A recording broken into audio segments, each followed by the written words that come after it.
Hey there, Twitch chat. How are we doing today? It's a lovely Wednesday out. My name is James Spencer. I'm a partner solutions architect here at AWS and one of your hosts here on Howdy Partner. Thank you for joining us today. Howdy Partner, what is it? It's one of the shows we do here at AWS where we bring in our partners from the AWS Partner Network. And we bring them on, they show us their solutions, they give us some demos, some talking points, show us how they're going to make everything better, show us what differentiates them from everyone else, and how they're going to help us all out. So today, we have LogicMonitor. I have someone from AWS, a co-host, joining us today that will be actually, I believe he actually was at LogicMonitor at some point. My good friend, Bennett Borofka. How are you doing, Bennett? You're coming up. What's up, James? How you doing, man? Good, good. So I'm sure all the people want to know, who are you? Why are you here?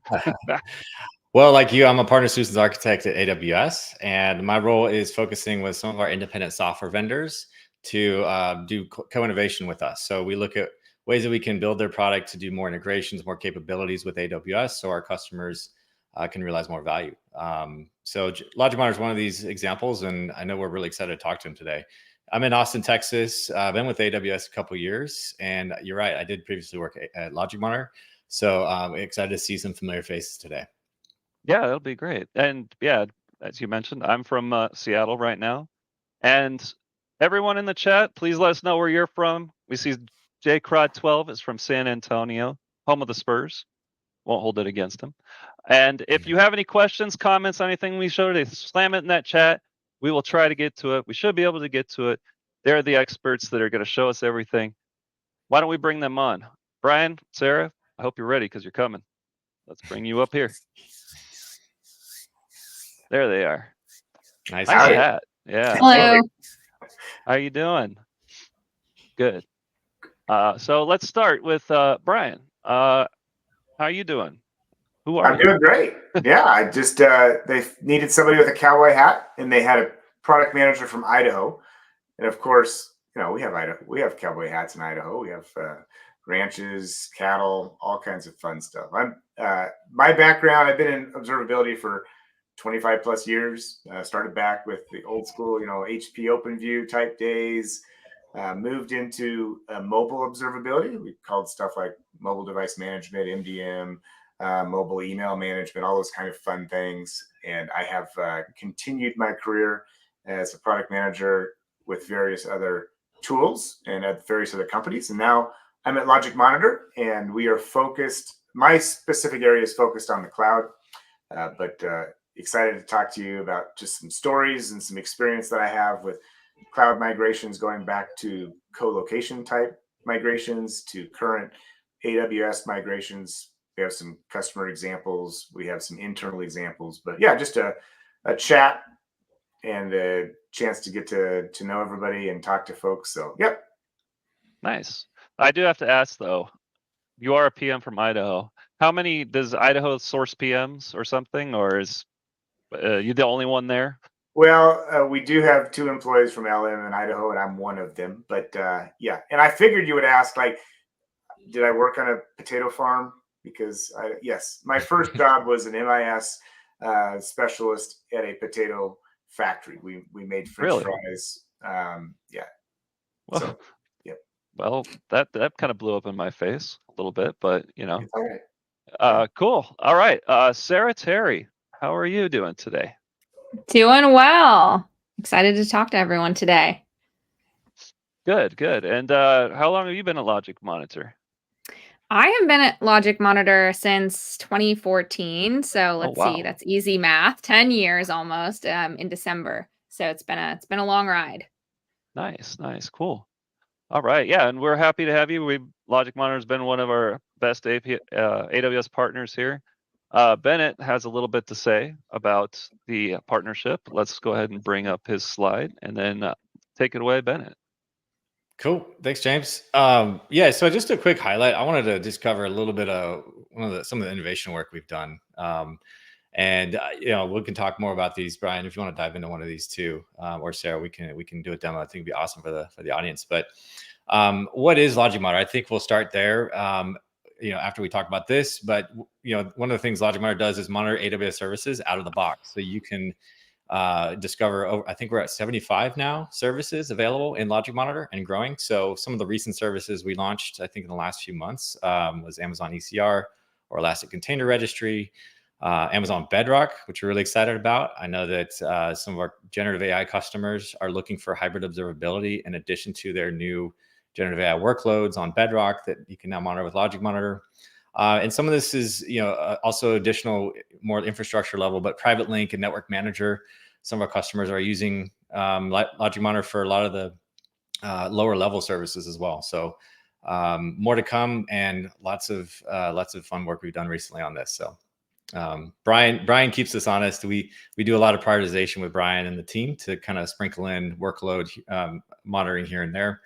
And I will say too, a lot of this actually happens through CloudWatch. So if anyone uses CloudWatch, leave a comment. But if you're using CloudWatch, a lot of the metrics that are pulled in LogicMonitor come through that CloudWatch API.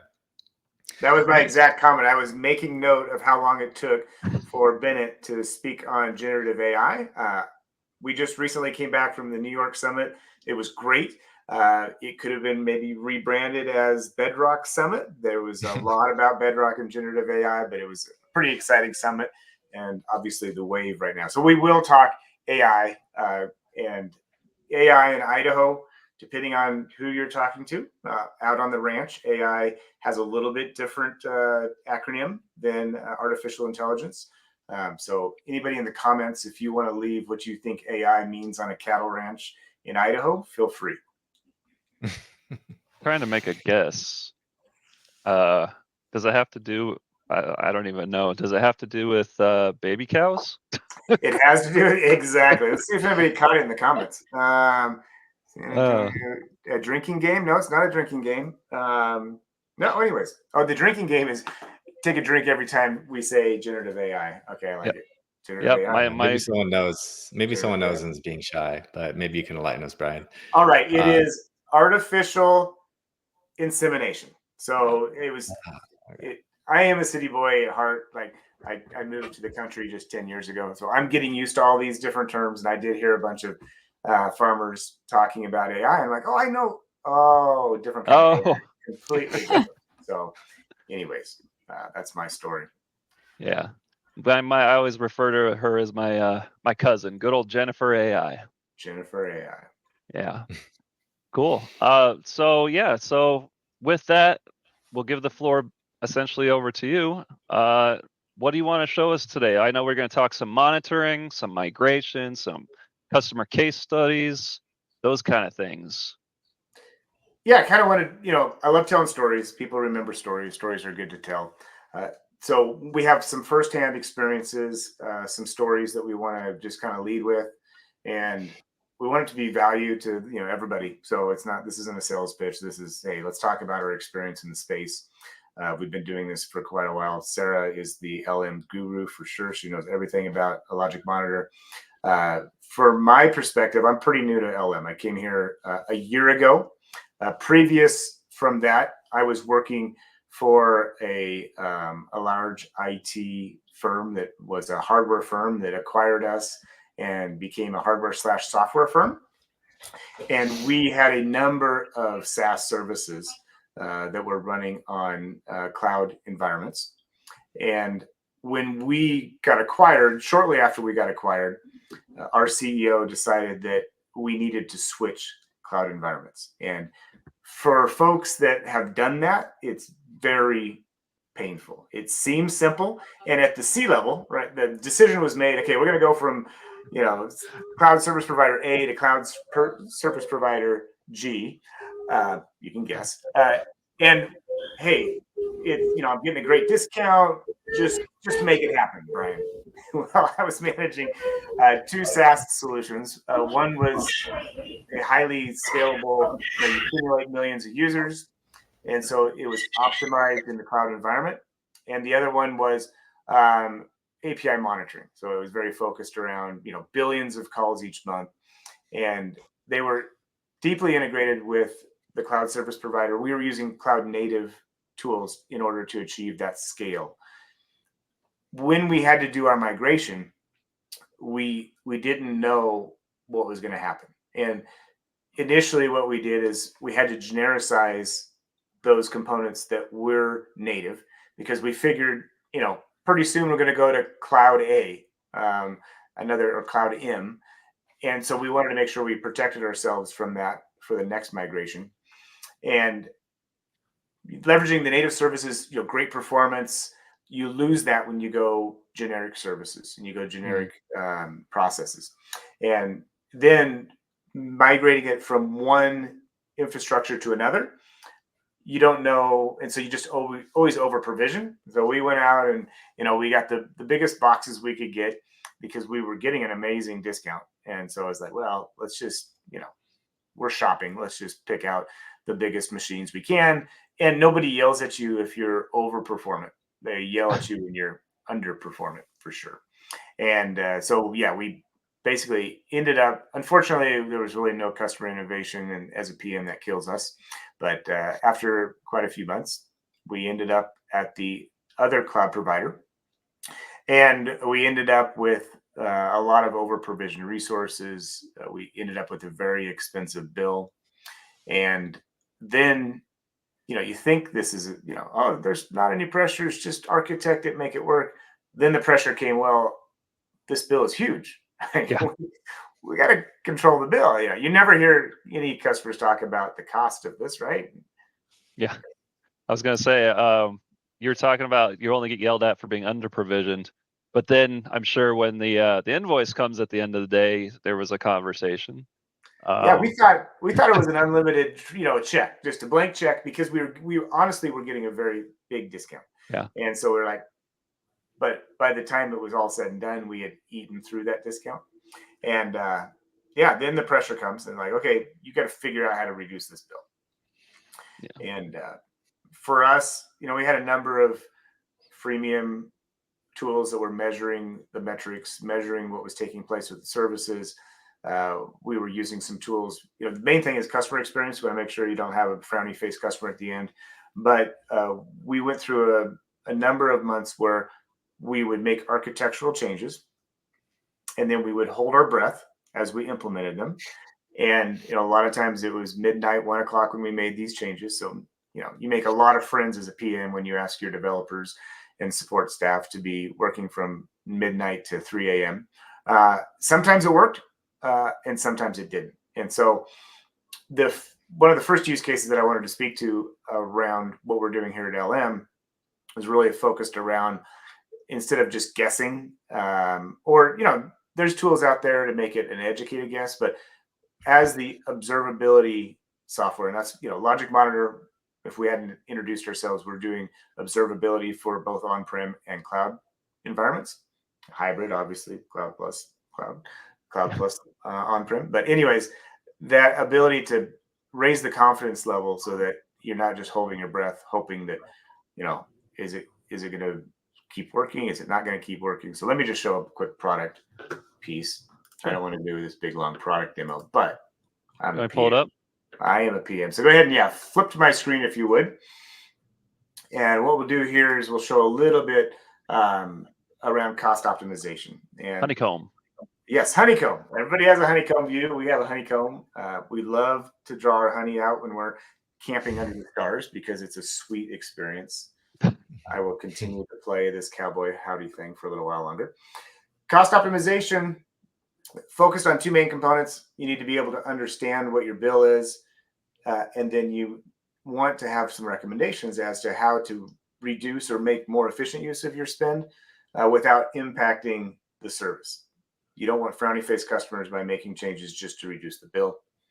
So first thing, here, if we look at, I want to be able to have my honeycomb view, and then I want to get to just the bees that I want. So quick filter, being able to say, hey, I want to filter and group by specific tags or properties. So I'm the online store manager, and I'm able to quickly say, okay, look at the AWS tag, all the resources that are tagged for online store, and then group by it, and then show me my resource type. So, and I can, quickly flip between those.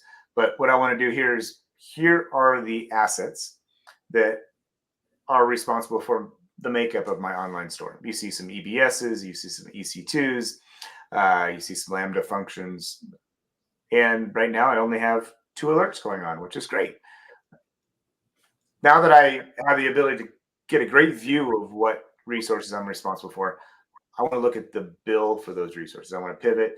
I would send these reports out weekly. When we were really getting the pressure on costs, we would like, okay, Bryan, we need a report on exactly the costs for last week compared to this week. It wasn't even on a monthly thing. It started off a monthly thing, and then it got down to a per week basis. And the ability here to, really slice and dice the bill. This is your overall spend, but to be able to then say, okay, I just want the costs associated with a particular service or particular application. So again, filtering on online store. Here's my demo app. It's not a real app, but this is the application showing the spend for that particular application. So very easily can package this up and say, I can even look at the weekly trends and say, this is what they cared about, right? They wanted to see less in this top category and more in this bottom category as far as decreasing cost. And yeah, we blew right through our storage budget. We went from 90 cents to 153. So take that out of my paycheck, Sarah. Better go raise some more capital. Exactly. Better go make another funding request. The important thing is, this decrease, to be able to see this, easily see this, and monitor it, like not on a monthly basis, but on a real live environment, to be able to see what's taking place. That is, first part, visibility into the resources, visibility into the cost, and then I want to have visibility into of these resources. So if we look at like a little donut chart here, most of my expenses is around database. I can click in. Nice thing here is we're leveraging the focus standard. So all the focus buckets are populated correctly.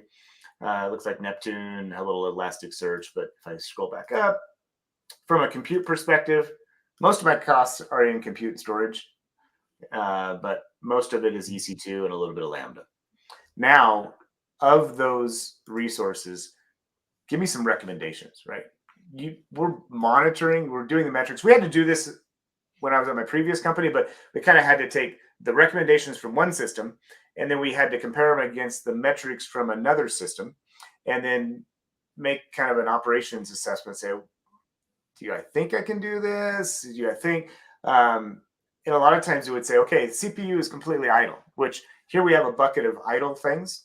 But if you just look at CPU, it can mislead you, because it'd be like, okay, CPU is idle, but it's hosting a bunch of REST API calls. It's hosting a service that isn't CPU intensive, but maybe it's very memory intensive, or it's network IO intensive.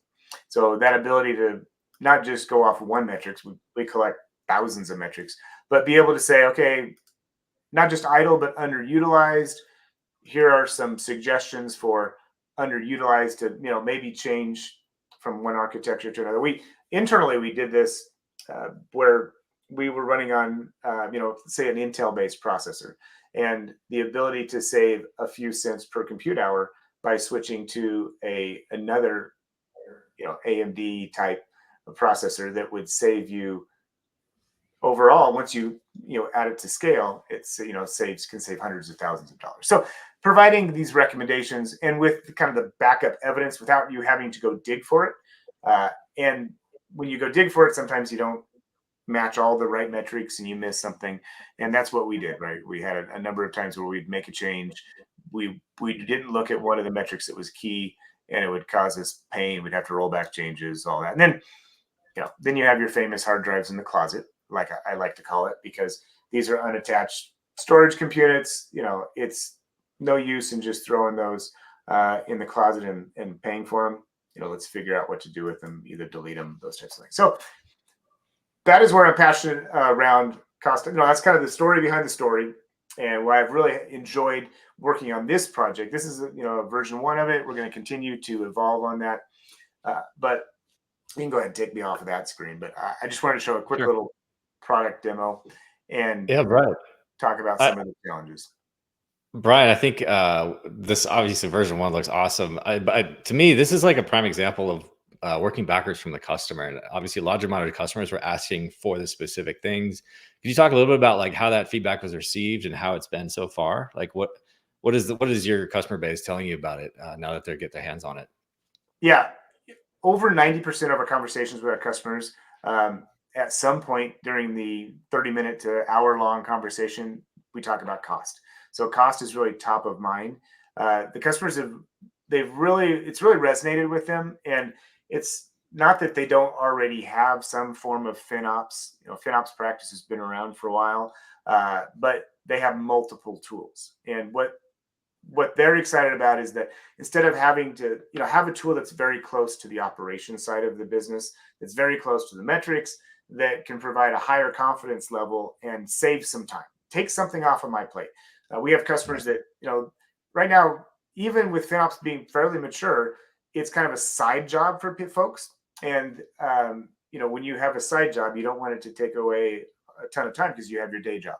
And a lot of times those side job budgets are getting cut. Anyways, make it easier for the customers. So the customers are excited about having a higher level of confidence in these recommendations that they can follow and implement them quicker than having to dig for the information. So yeah, it's been well received. Of course, I'm a product manager. I'm going to tell you that regardless. But yes, LogicMonitor. Well, I mean, even those recommendations, right? Like those 3 recommendations are like prime examples of like use cases that customers run into, right? Oh, I deleted my EC2s, but I forgot about my EBS volumes. Maybe I needed those, but maybe I didn't, and I just forgot to delete them. Where there's hundreds of dollars, right, that I could save just in this demo account. I can't imagine some of the enterprise customers you have that have maybe larger amounts of this that are going to realize more value. So, and the fact that it's just a tab away, right? You have all those different things on the side tab, the side panel that you can click through from an IT ops perspective. Now you can get to your financials just right there, like you said, not having to get to another tool. Even the like kind of inaccurate, I won't say inaccurate, even the recommendations you wouldn't follow verbatim, they start interesting discussions. And we had, or I'll keep it anonymous, a customer very similar to us had a very memory intensive process. And of course, in order to get a lot of memory, you have to sign up for a big machine. You can't just sign up for, 3 processors, 3, that'd be odd, 4 processor machine and, 64 gigs worth of memory or whatever. You have to pick a very expensive machine. And so it got discussions going internally to say, what about a little bit of re-architecting here? Can we re-architect this so it doesn't consume so much memory so we can run on because once you get into those 64 CPU machines, or if we're going to talk AI, if anybody's still playing the drinking game, if you're an AI 64 GPU machine, whatever, it's expensive. And that's where really your costs kind of compound, where if you don't have a lot of processing, let's not pay for that unused processing. So the magic word, Gen AI. Take a shot. AI. Speaking of Gen AI, Sarah, talk to us about what we're doing around incorporating Gen AI into our yeah. I mean, maybe it's worth taking a step back and just explaining like what LogicMonitor is at a higher level, and then we can talk about how like the cost optimization and the Gen AI fit in. At the highest level, we are an observability company, right? So we're trying to help customers manage their infrastructure and applications by providing, visibility so they can hopefully avoid downtime, maximize performance, right? Maximize uptime, and hopefully focus less on monitoring and focus more on what it is that moves the needle forwards for their businesses. So, our where we really excel is in monitoring hybrid environments. We have a lot of customers that, obviously have infrastructure in AWS, but also have, on-premises data centers, or even, things in other clouds. And so it can be difficult to have the subject matter expertise to figure out not just like what to monitor for these different resource types, but how to get the data. That's really what we do very well. And so it starts with kind of getting that basic visibility, but then we can start to layer in, AI and Gen AI to help surface the right insights at the right time of all of that data that we're monitoring, right?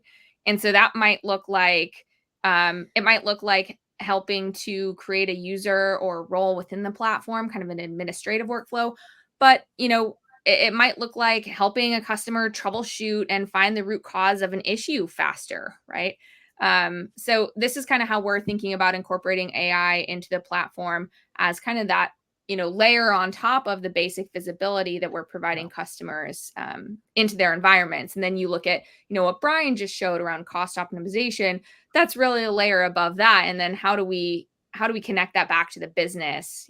Provide business value and really bring it full circle. Yeah.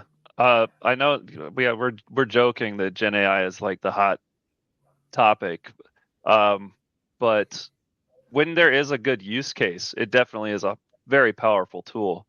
And the example you gave of that monitoring, but someone who is not necessarily an expert with that, relying on that as a tool, kind of that first step, like, hey, where should I go next? How should I solve it? Who can I reach out to that is an expert that might be able to solve these kind of things?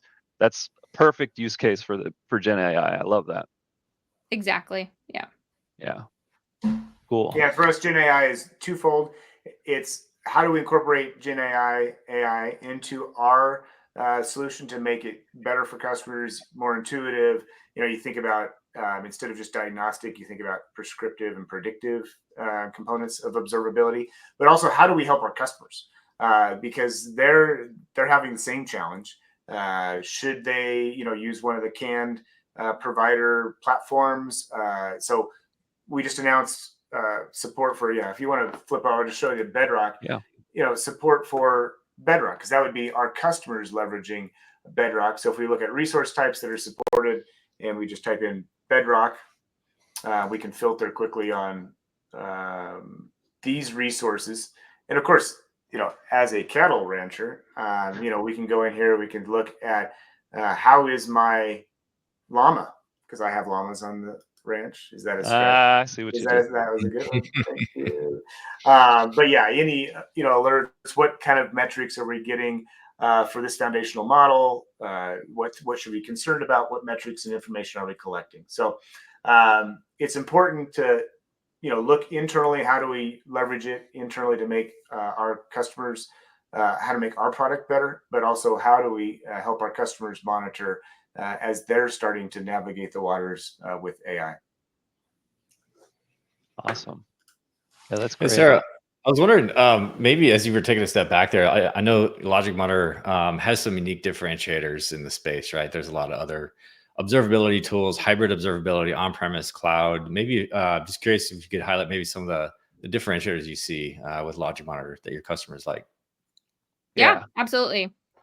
So one of them I already touched on, which is the ability to monitor hybrid, right, is something that we do very, very well. There are a lot of monitoring companies that focus on monitoring in the cloud or monitoring within, one cloud provider, or monitoring, a lot of legacy things that you'd find in a data center. LogicMonitor does very well across both of those and providing kind of that single pane of glass so customers can get visibility into their applications and environments that might be spanning, right, multiple cloud providers and data centers. So that's one advantage that we have.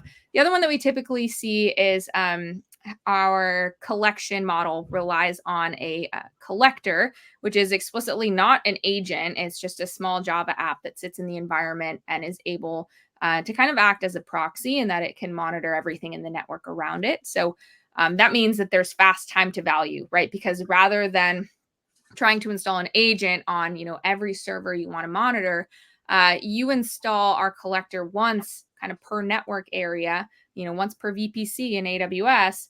And that collector is actually able to discover everything that's in the network. It's able to send a few probing requests and figure out, what is this thing I just found? Is it a server running Linux or Windows? Is it a storage array? Is it a switch?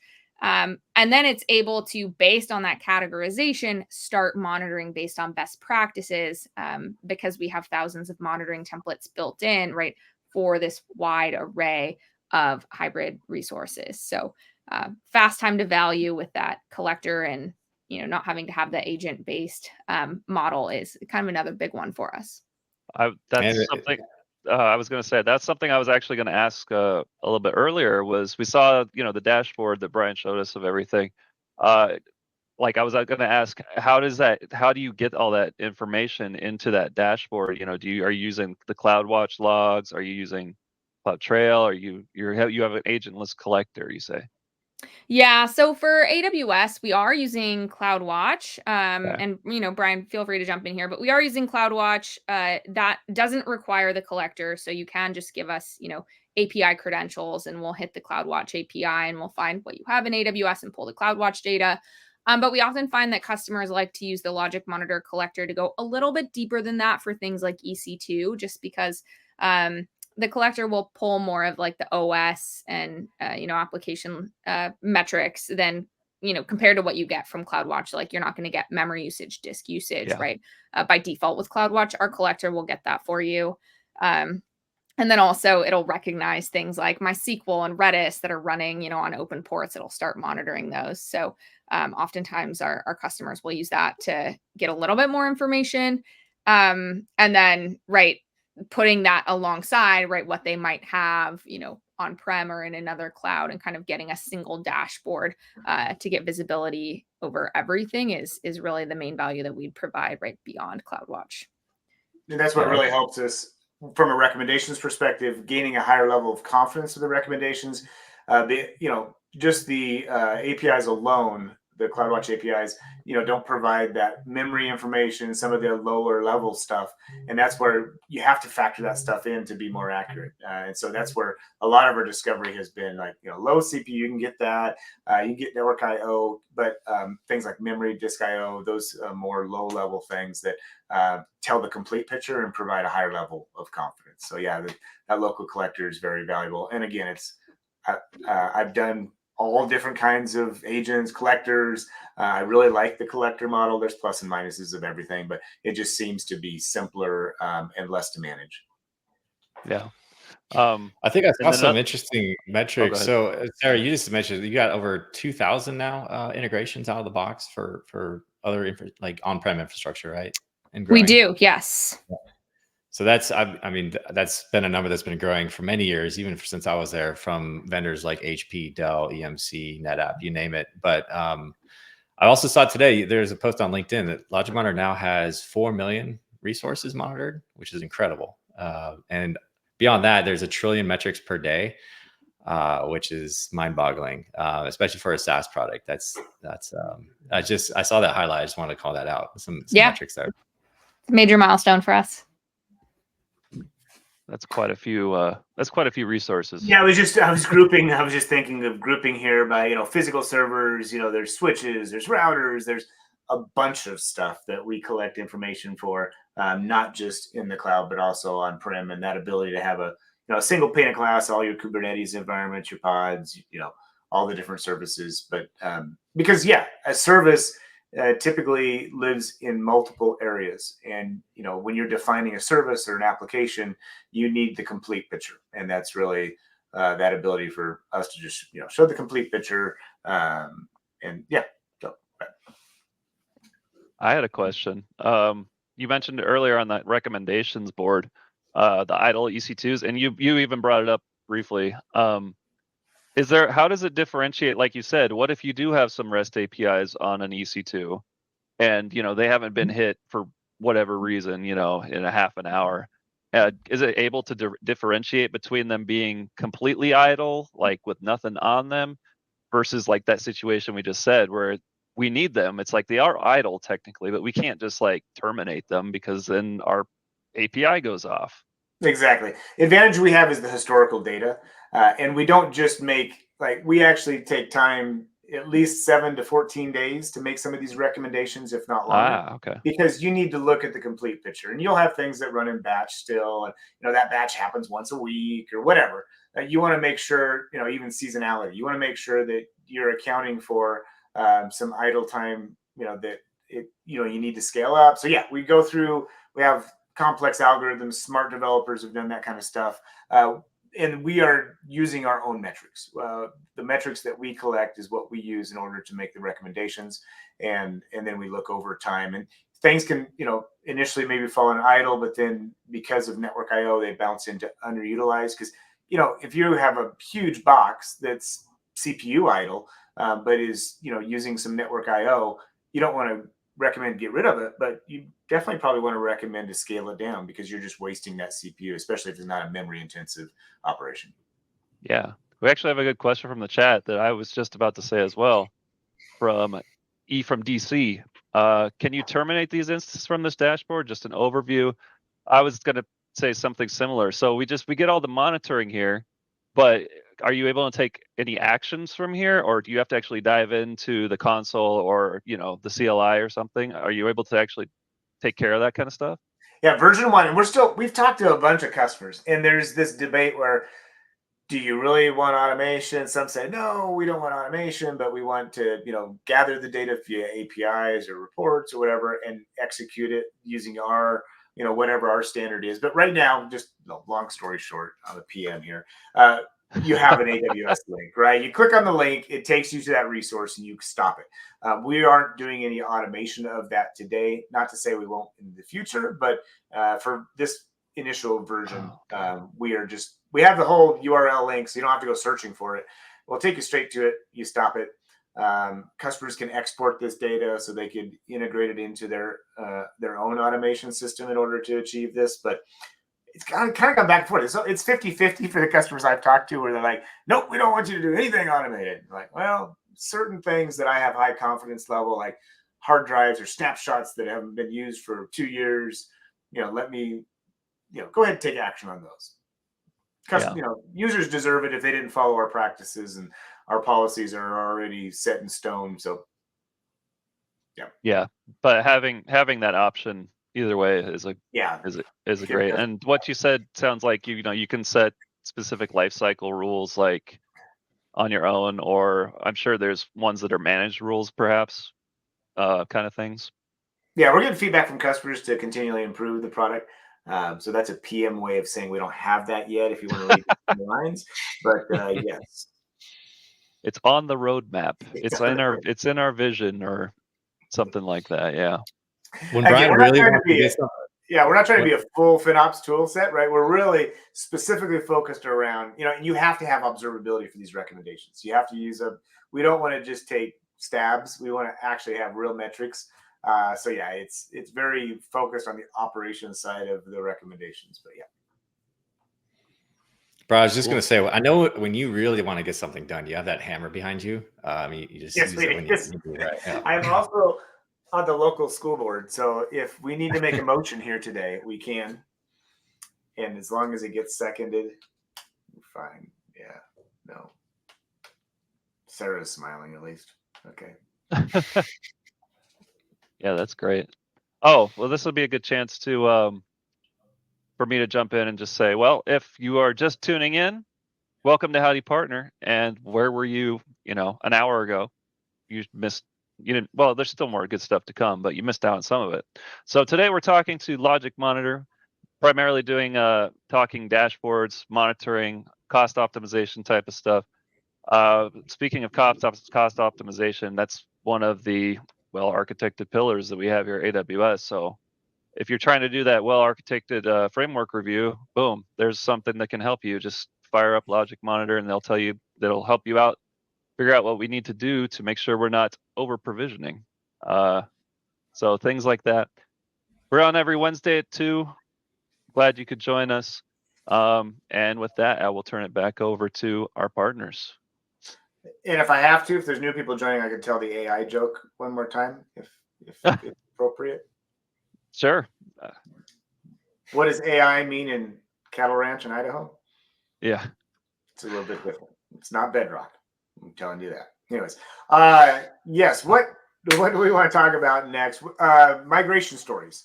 We have a number of migration stories. Let's talk about some real use cases and some experience, lessons learned from those. I'm old, and my first migration was taking Dell rack servers from our on-premise location to a co-location in 2001, and that was the cloud. It was a cloud. It was moving devices to a co-location, moving it somewhere else. There was that was just lift and shift. We call that lift and shift. You're really not taking advantage of any of there weren't any cloud services back then, but you weren't taking advantage of what we have today. And so lift and shift, basically you're in somebody else's data closet. When we get into actually optimizing for the cloud, for us, we kind of have stages 1 through 4. Stage 2 is a lift and shift. Stage 3 is you start to re-architect, and stage 4 is fully native cloud folks. And it's interesting because you can go stage 4, and then we have customers go stage 3, 4, right? They find certain things that it makes more sense for them to be hybrid versus fully native. But yeah, there are organizations. In fact, we acquired a number of organizations, SaaS products that, we were stage 4 hybrid, or we weren't hybrid, we were fully native. And that's what made sense for that program. But I don't know why I got to that story. Anyways, let's talk about some real lessons learned. This is a screenshot, and this is LogicMonitor on LogicMonitor. Because we're collecting all the data, our operations team wanted to optimize for the cloud during the migration. And the left-hand side is pre-migration to the cloud. The right-hand side is after migration to the cloud. And you see here that the things that operations really cared about was making sure they got the same or better response time, and also making sure they were making the most efficient use of the cloud resources. And there's 2 metrics that are really key here. The first one is, Right. Do you want to maximize that real quick? Oh yeah, let me maximize that up. It's a little bit small. I've got big monitors because my eyes are bad, but I can go full screen. Does that help? Way better. Thank you. Okay, way better. All right. Right here, point to where we're going here. Response time. We wanted to make sure that, the response time stayed around that 200 millisecond, if not better, because that's on the end of that is either a smiley face customer or a frowny face customer. If you go high in the milliseconds response time, you typically have a frowny face customer. Lower, better. On the CPU, the core usage side, it's interesting. It's a balance, right? You don't want to have a resource that is always at 0.5% CPU utilization, or even less than 25% CPU utilization, because you're not leveraging the infrastructure to its fullest. And so we migrated these servers. Our operations team did. They were able to move that service over and get lower response times. Great, more smiley face customers, and smiley faced C-level folks, because the bill went down. Because instead of having to have, I think this was a 64 processor based machine and we were able to scale down to a 16 processor based machine. We spent that money somewhere else. So yeah, the cloud service provider didn't lose the money. We spent it somewhere else, but we were able to make a better, efficient use of that resource. And even that, it's probably better to have it even higher than, just below 50% or 30%. It's probably better to have it around 80, 70, 80%. But anyways, point being, we were able to take all the historical data and say, here is what it looked like before migration happens. Here's what it is after. And then, you provide this, you roll this stuff up to the C-level folks, because they want to know, did you save money? Did you improve the process? Did you decrease response times? All those things that you're going to be asked. Well, a bird just flew into the window. Anyways, what is going to be asked of you? And so to be able to have that information. I didn't script the bird running into the glass. Does that happen often, Brian? It does. Actually, so I moved it. I live in a log cabin. I'm in Idaho, right? And I tried to work out of the house. That did not work because the wife kept, did you want me to do your laundry? I'm in the middle of the fire. Anyways, and so I built a 2-story shop, and I think I built it right in the middle of a migration for birds. And birds, they just seem to run into the windows often. So from one migration to another. I didn't plan that either. Anyways, okay. But so real quick at the beginning, I just want to make sure I get this clear. You said that your own tech ops team at LogicMonitor is using LogicMonitor for your own AWS migration. I think that's like a very interesting, I don't know how to describe it. It's like a recursive loop. It is. Yeah. We're saving ourselves our own money and our own performance. So it's good, right? You always want to have a me on me story, but then it kind of gets watered down because it is you talking about your product. It's better when customers talk about your product. So that's my next slide. Yeah, kind of like dog fooding. It sounds is like. dog food. But Yeah. our operations team really, they act independent, and they really do leverage the best tools that they have available to them. And they use, so they use it. If our tool didn't work for them, they would need to fill in the gaps somewhere else anyways. And so it is important, and they're one of our best customers. So we handle them kind of as a separate company, but it's important for them to have, and it's important to listen to their use cases. It's a great resource. Yeah. I'm going to jump in real quick. You mentioned this is something I actually explain to people quite frequently. The CPU utilization, you don't want to have, I think you said something like 5%. You don't want 5%. Since we're on Twitch, I do play games, but a lot of people that are new to building like gaming PCs, they'll panic because their GPU, it's running at 90%, 99%, and they're thinking it's working too hard. And I always be like, no, you paid $1,500 for an amazing GPU. You don't want to waste it. You don't want it to be 5%, because why did you pay for why are you paying for the CPU that's not being, obviously you don't want it to be completely maxed, but you want to optimize to where you're getting, you're utilizing most of what you're paying for. Although I do own stock in NVIDIA, so feel free to buy as many GPUs as you want, because I like the stock. I'm just saying. Anyways, I like the stock. Someone's a super stonker. But yeah, NVIDIA is great. They're one of our partners too, and they sponsor a lot of our Twitch channel stuff on here too, which is great. Excellent. And I know Amazon is building some custom processors specifically for learning algorithms and processing algorithms, correct? Yep. So I learned, like I said, I was at the summit, right? So you guys did a good job of inundating us in AI. Yeah. Shots. So I don't know, anybody keeping track? We should at least have a tally at the end. Our entire audience is just completely wasted right now. And now I seem funny. Yeah. All right. This is a customer example. Sarah, feel free to chime in here. We were on stage last year at AWS reInvent.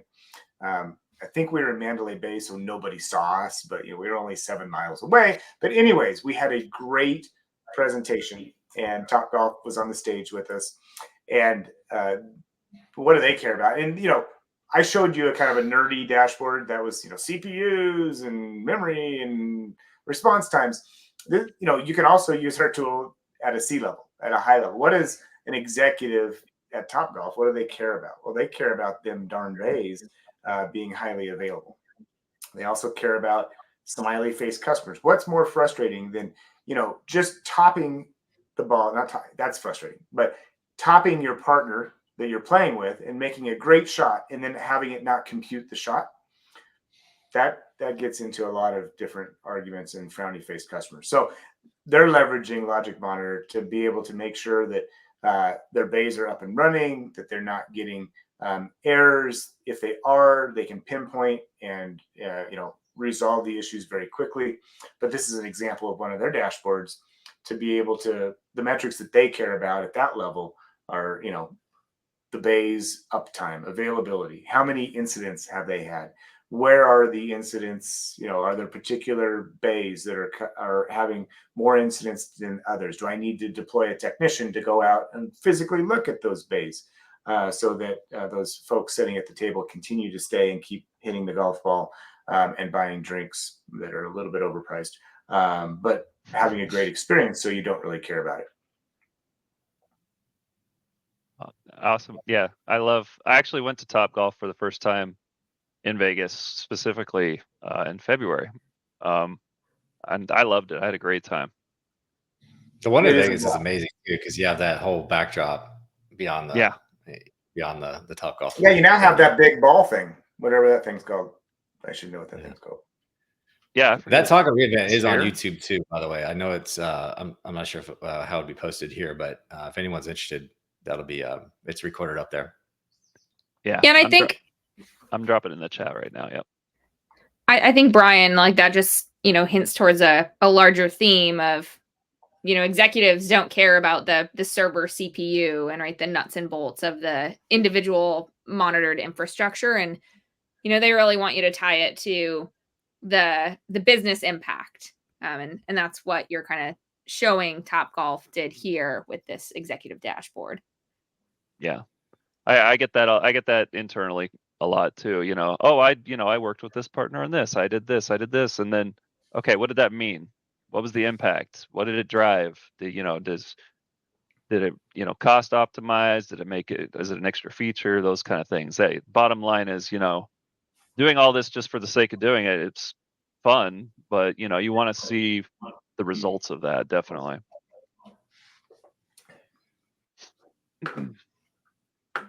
Oops. I'm trying to move. Oh, okay. Anyways, what can we talk about next? What topics? Is there any specific topic that the audience that is a few drinks in after AI has been mentioned, or anything else? Yeah. Anyone out there have any migration horror stories, or maybe wins? Let us know in the chat. And yeah, we could actually talk about this, Justin, for a second. AWS partnership. It's hybrid observability powered by AI. LogicMonitor is one of our ISV Accelerate partners. ISV Accelerate is great. So if there's anyone that's part of a partner watching, it's a great co-sell motion that we have working together to actually field those opportunities. We bring customers to LogicMonitor. They bring their customers to us, and we find other opportunities for them. And also, what is this? Oh, DevOps software competency. I actually do those. That's part of my job, is doing those reviews. So within the partner network, competencies are considered kind of the top tier cream of the crop designations. So like we have our like foundational kind of designations, different like service ready like kind of designations, and then competencies is the best of the best. We go through a rigorous review. We do case studies, public and private case studies. We go through control checklists. We go through reports. All sorts of stuff. So I was not aware of that myself. I should have investigated that sooner, but that's great to see. I love that. Cool. Yeah, on Marketplace. So if anyone does, their procurement through AWS and wants to, consolidate all their vendor billing into one system, LogicMonitor is available there. I know we work closely with the team there to help align our co-sell motions together. But as far as the programs go, DevOps, also a public sector partner. Yeah, cool. And I got a little birdie, the man behind the curtain, just said that you were actually part of the launch back in 2019. I didn't know that either. That's cool. That's great. Let me pull up. I'm actually going to pull up LogicMonitor's marketplace listing, like you just said, and we'll go ahead and drop that in the chat as well. Cool. Let me find here. LogicMonitor. So, Bryan or Sarah, is there anything else you wanted to hit on? No? I'm good, unless there's a specific topic that we want to elaborate on a little bit more. We could tell stories about AWS reInvent. We could tell stories about Idaho. I mean, somebody lives in Santa Barbara. That's beautiful. There is a horse in the backyard. Yes. Who's that? Who has the horse in the backyard? Me. That would be me. Yeah, I'm in Santa Barbara, California, which is not not a lot of horses here, but I grew up on a small little 2-acre farm full of rescue animals. So horses, chickens, pigs, ducks, Nice. geese. My own little Idaho in Santa Barbara. There you go. Cool. Oh, so yeah, I forgot to ask this. So you mentioned the New York Summit. Is there any other conferences, conventions, anything else we can find LogicMonitor at this year? reInvent, I'm assuming. But anything else that might be coming up? Yeah, we'll be at reInvent in full force. We've got a great booth. We give lots of fun prizes away, and we'll be showing some really cool demos and latest technology and all that. As we move more into cost optimization and the FinOps Foundation, looking to be at Barcelona. So, if anybody, wants an excuse to travel, just say Bryan said I needed to be in Barcelona at the FinOps Foundation. But that's one of the good. I'm not on marketing, so that's what I'm exposed to. Sarah, what else are we doing? We will be in Australia in August for the Australian Public Sector Summit. Okay. Nice. August 7th. August 7th. Oh, the bird in the sky told us. Thank you. Yeah. Canberra, apparently. Canberra. I don't know what that means. I think that's the city. Is that the city, Justin? That's what I'm gonna guess it is. Got it. Cool. Yeah, reInvent Platinum sponsor. And is there anything else as far as Bedrock or Gen AI goes that we could elaborate on? You mentioned that you're going to be trying to integrate that into the platform. Yeah, we're starting with things like how to make support easier, how to make documentation, and how to make it easier for customers to find things that they want to find. That's probably one of the most popular use cases for initial is, hey, make it easier. I mean, that's what I taught my dad ChatGPT. So if you can teach a 70-year-old man, and he got excited about it, right? It's like, just ask it any questions and it'll respond. Now, they may not be accurate, but for the most part, they're accurate. So, integrating there and then suppressing the noise of alerts. When you look at kind of the spectrum of, I want to be able to use an observability tool to troubleshoot, to diagnose, but then you need to move into the layers of, I want it to be able to identify, predict, prescribe. Once you get into those levels, leveraging technology and AI can really help you anticipate what's going to happen, self-healing, all those types of things. So, but yes, we have a whole business unit dedicated to AI. So like in most all companies, there's a lot of energy going to that right now, and should see a lot of exciting things around it, even around recommendations, being able to use AI on AI, right? Let's use AI to figure out if you're using the right foundational model for your AI. Yeah. You might get into a loop, but either way, it'd be pretty cool. Very meta. I think it'd be interesting too. Like, you're obviously monitoring metrics through Bedrock, right? But either yourselves or your customers will, see the rapid pace of change of foundation models, right? Was it just this week? Llama was updated just a month or two ago. Claude was updated right before that. OpenAI was updated. So this is such a fast-moving space that as people try to swap in a new foundation model that they want to test in their applications, they need something to compare the before and after performance. Which is where something like LogicMonitor will be able to show that to their IT ops group alongside the existing workloads that are in there. Yeah, we have absolutely.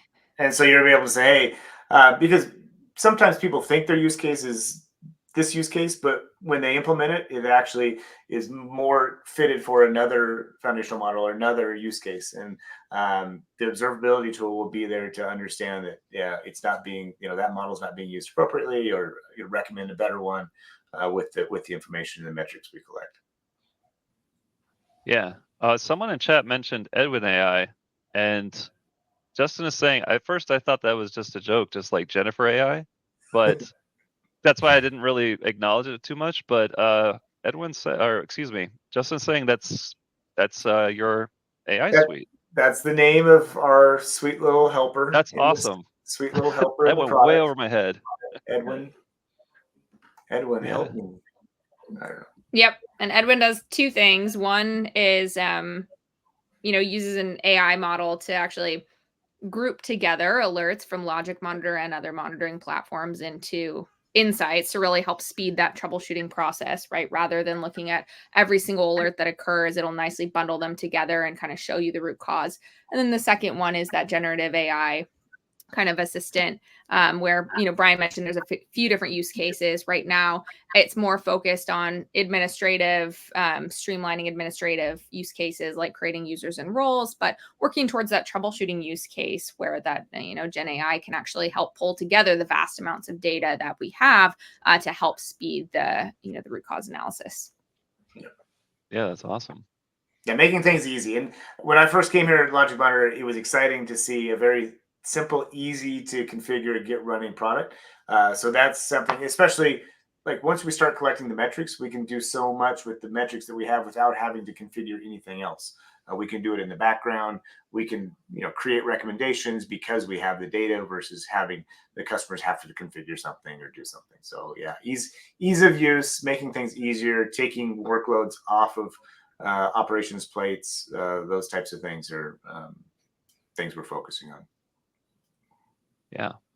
I actually just remembered something. I don't mean to yank us too far back, but in one of your first stories, Bryan, you were talking about a migration project, where it sounded like it was a migration project, and then after that, a little bit later, they migrated something else, and a little bit later, they went to something else. I think in chat, I made the joke: is it like a VHS tape where, the more you copy things, the more details get lost? I actually have never thought of that before. When you're doing that many migration projects on the same type of workload, is there a concern that things might smaller details do get lost in that translation? Or maybe you can speak to that if it happens, or if it is a thing, how do you address that? I'm curious. Yeah, it's something we definitely had to consider and be very careful about because loss of data, loss of historical information is bad. Frowny face customers, and then also, as we did the migration, trying to gain the same performance that you had originally. And like I said, we didn't, because instead of using native services, because we figured we were going to get migrated again and again and again. Using generic services, you're always going to, obviously native services are built for a reason. They're built to be optimized. They're built to take advantage of the architecture. And so you're always going to have that additional advantage of performance from a native service. Now, sometimes you might have to spend a little extra for it, and that's something to consider as well.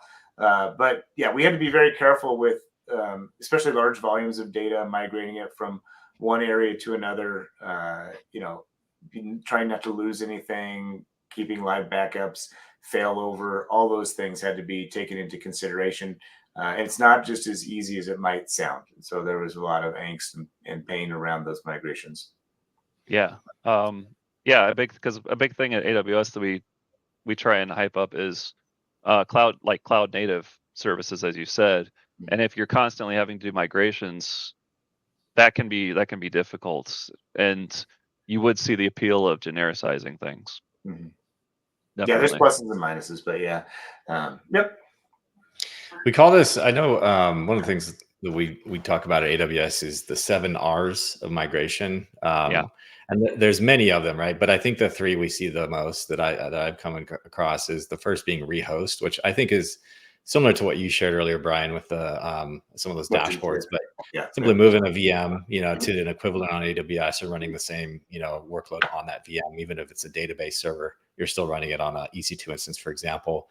The next kind of we would call that, right, lift and shift. As you mentioned earlier, the next version would be like replatforming. We call it lift, shift, and tinker. But you may be moving some resource to the cloud, but you're, instead of doing like a Microsoft SQL Server running on a VM, you're now moving it to an RDS instance for SQL Server. So you're taking advantage of some of the cloud native architectures, but still keeping some of the original architecture intact. And then I think what we're also just talking about was complete refactor or re-architect. So you're now migrating a workload complete to AWS native services. So there we go. So yeah, our prescriptive guidance has a lot on this, but how you manage your migration, what strategy you select, there's trade-offs across the board. So a lot of customers, as they're just getting started migrating to the cloud, they're going to start with a small workload and try to do more of a lift and shift. And as you maybe upskill some of the team members on AWS and maybe take advantage of serverless technologies, for example, maybe you can migrate more of the workload to a more cost-effective, highly available service. There we go. So yeah, rehost, replatform, refactor at the bottom there. There's also some more: retire, retain, relocate, and repurchase.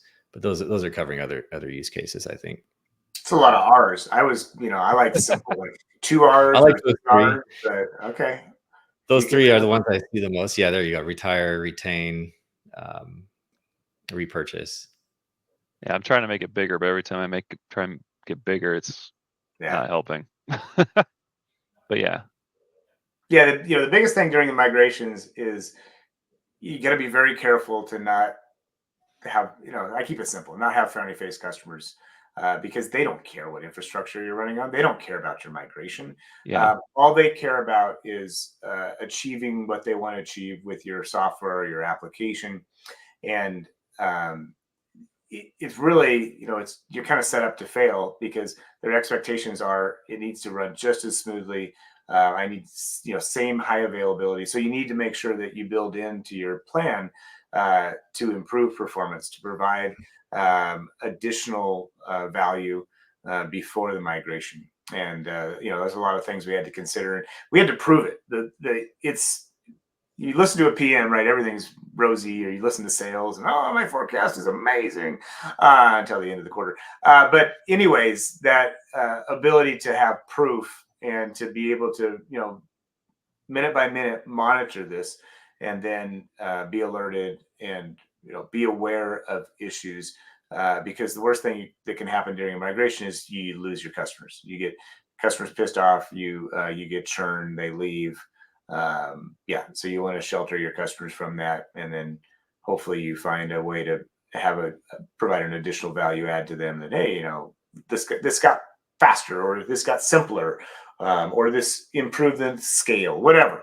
But provide a nugget for your customers, and be very conscious of that user experience, that customer experience.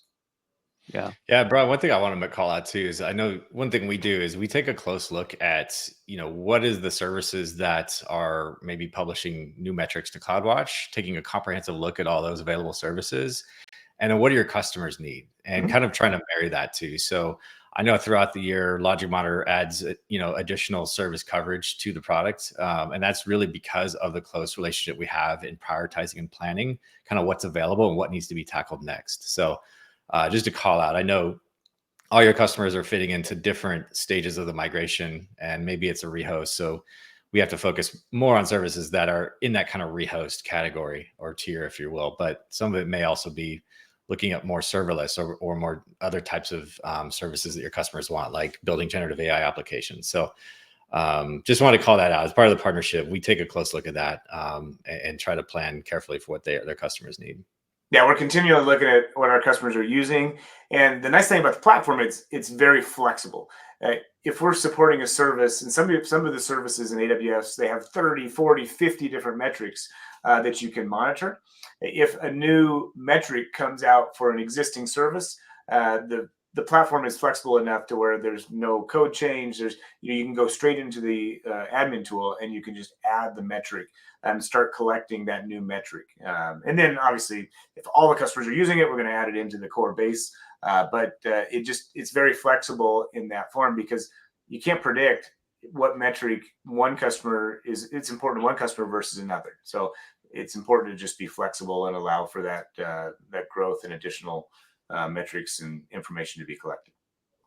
And how do customers get these new services that are monitored, or coverage for other types of services? Maybe of the 2,300 integrations you have, how do customers get those new iterations?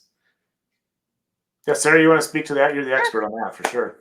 Yeah, absolutely. So we have these monitoring templates that we call logic modules, right? Customers can go in and check for updated new ones. We actually have a whole system, the LM Exchange, where customers can not just see what's new published by us, but they can see new monitoring integrations published by other customers that have been verified by us. They can update existing integrations, and we'll show the difference of exactly what was changed before they do the upgrade. So we've got kind of a whole system called the LM Exchange to help manage that. We do make updates pretty frequently, as you can imagine. Even small things to update, for existing vendors whose infrastructure we monitor get tweaked fairly frequently. It's nice. Yeah, Justin's in the background. He's saying, "Hey, mention those 23 integrations we have. That's something actually worth talking about."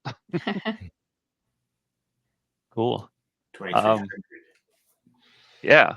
I'm gonna take a second real quick. I think we're coming closer towards the end, but please fill out our survey. It would not be an AWS event if there was no survey.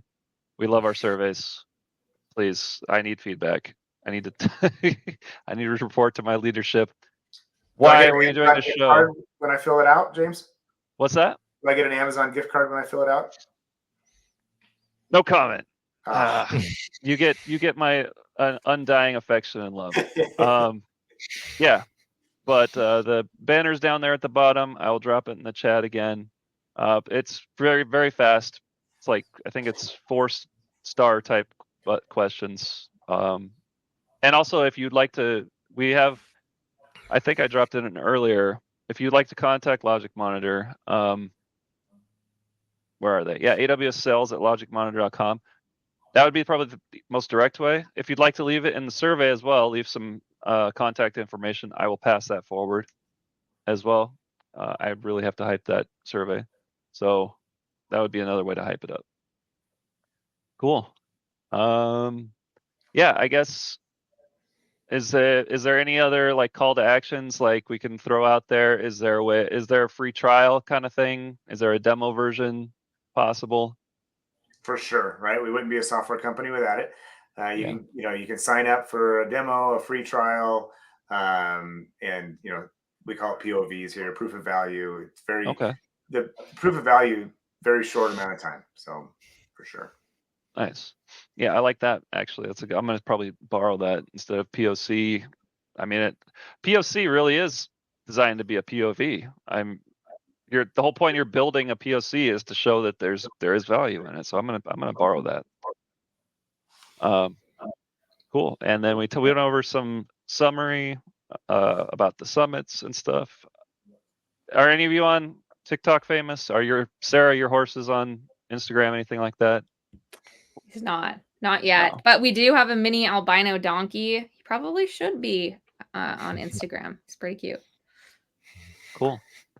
I'll have to prop my daughter, Odie Bodie, her mutt.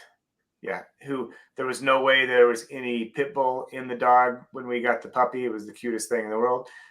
There was pit bull, but she has now trained that dog as a performer. So she goes around and he's got his own Instagram, and he's scoring in obedience training, and it's pretty hilarious. But anyways, yeah, Odie Bodie, yeah, has nothing to do with LogicMonitor, but thought I'd throw it out there. No, but that's we always have advertisements, marketing talk. Another part of this show is to humanize everything. There's people behind everything. We're great to talk to, and yeah, please reach out. Myself, anyone on the screen, those things I've dropped in, and great. So I will say, tune in next week for the next Howdy partner next Wednesday. We're going to have our payment tokenization partner VGS on with us. That should be interesting.